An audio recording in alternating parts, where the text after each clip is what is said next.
Dear students, जैसा कि हमने देखा अभी पिछले वाले वीडियो में कि हम एक प्रॉपर्टी डिस्कस कर रहे थे कि अगर कोई फोकल कोड है पैराबोला में और उसका एक हमारे पास पैरामेट्रिक कोऑर्डिनेट में t1 दिया हुआ है और यहाँ पे t2 दिया हुआ है, तो हमने क्या पाया कि t1 into t2 is equal to -1।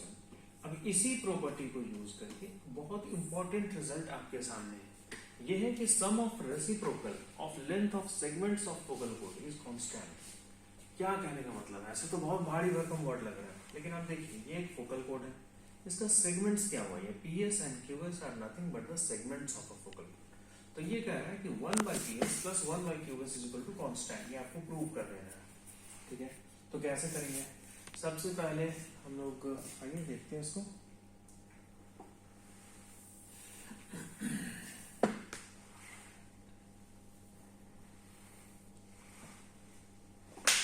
एक पैराबोला बनाया,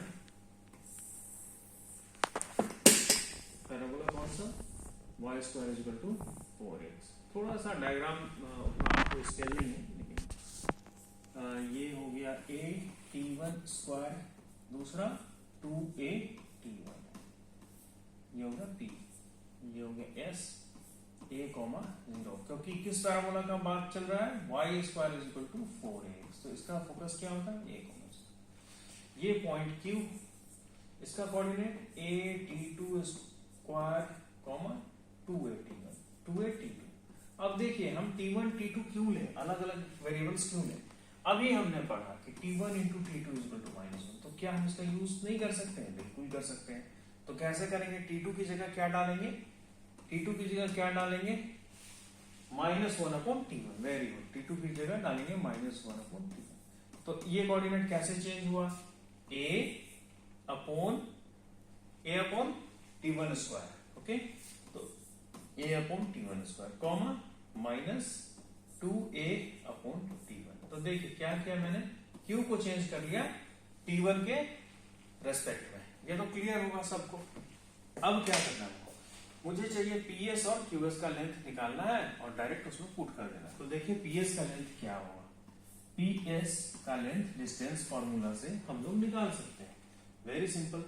तो देखिए square root under a t1 square minus a का whole square plus 2a t1 का स्क्वायर, ठीक है?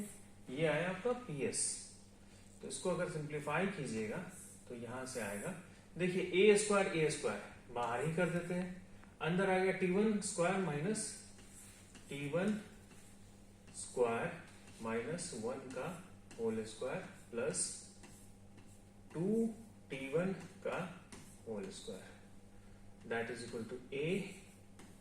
इसका अगर हम लोग ब्रैकेट खोलेंगे तो क्या आएगा? t1 स्क्वायर का whole square plus 1 minus 2t1 square और ये प्लस 4t1 स्क्वायर, यहां से आ जाएगा a times of t1 square plus 1 लिख सकते हैं इसको, यानी t1 स्क्वायर प्लस 1, ये बाहर आ जाएगा, ठीक है? तो ये होल स्क्वायर आएगा, t1 स्क्वायर प्लस 1 का होल स्क्वायर और रूट है तो ये आ गया। तो ये हो गया ps का लेंथ, ओके?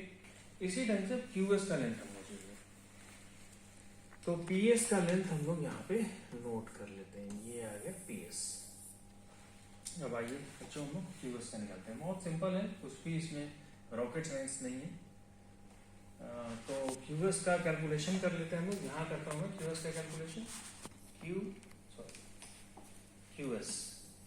क्यूएस का कैलकुलेशन करना है। कैसे होगा क्यूएस का कैलकुलेशन? बस सिंपल वही फॉर्मूला लगाना है, यानी स्क्वायर रूट ऑफ इतना माइनस इतना, तो a by t1 square minus a का होल स्क्वायर और प्लस -2a अपॉन t1 का होल स्क्वायर, ठीक है? अब देखिए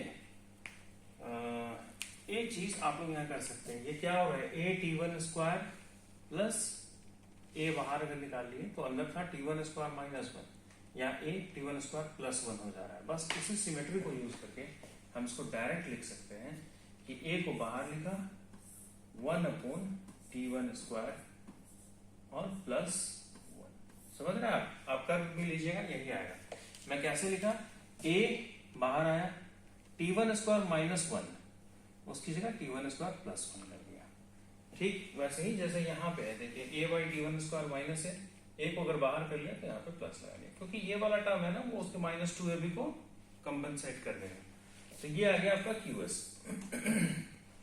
अब चलिए, अब हमें क्या करना है, 1 by P S plus QS। Okay, 1 by P S plus QS।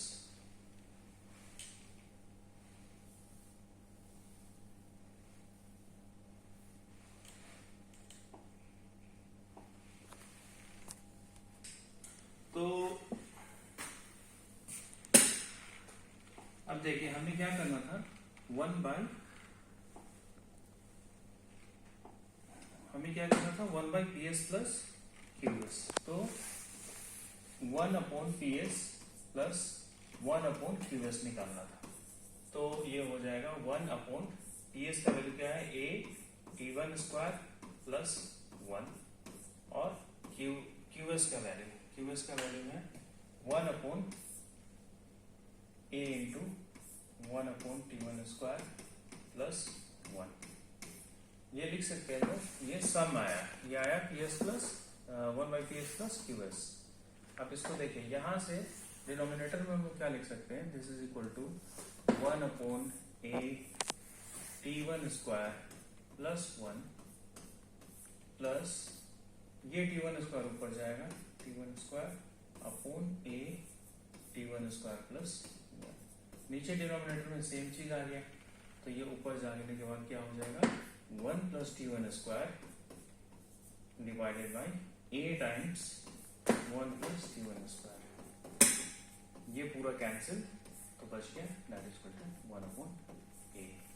तो क्या प्रूफ हुआ हमारे पास, कौन सा रिजल्ट, प्रूफ ये हुआ कि 1 upon P S plus 1 upon QS जो है वो किसके इक्वल है, वो हमारा 1 अपॉन a के इक्वल है। ठीक है, तो ये चीज हमने प्रूव कर दिया, जो चीज हम चले थे प्रूव करने कि 1 अपॉन पी एस और 1 अपॉन QS जो है इसका जो ये होना चाहिए,